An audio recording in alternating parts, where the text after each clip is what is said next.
Next situation update, you recall from an earlier video, we talked about the original RLXD pocket, the owl, and the emerging dragon, cash, re-enter, cash. And then we noticed that this was the end of the first leg. And then we've got the RLCO, the RLXD re-entry for cash. And now, what we said in each of these, the distance from the RL10 back to the VWAP is the least surprising move of all. Here was one that moved halfway and then resumed, so you could buy the dip with the pocket. This distance here is the same distance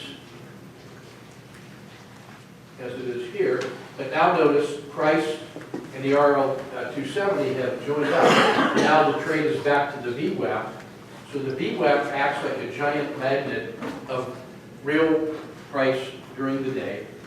The estimate of fair value, the 270, notice it diverged, and now it's starting to roll over because of this downward pressure.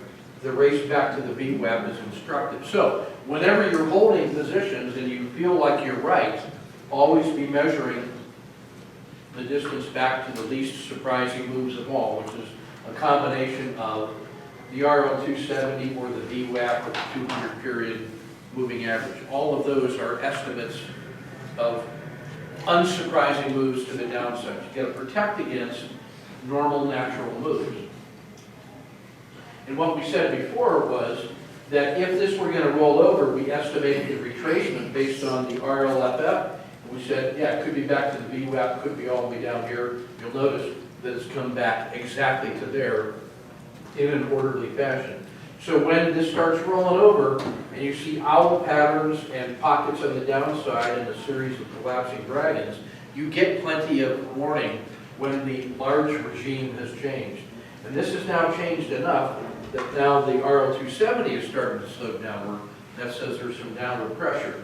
And you notice we are just into the winter and stabilizing on the VWAP. That's what support at the VWAP looks like. You can now put a hybrid frog box on this and play the breakout in either direction. So get long at the blue line and short if it crosses the VWAP, and that's how you can play a period of quietude coming out of the lunch for the next move. The move in the afternoon is either going to be unsurprising step 1, step 2, or step 1 and step 2. So now we have bracketed the possible afternoon moves based on what we've seen in terms of price action during the first half of the day. Thank you.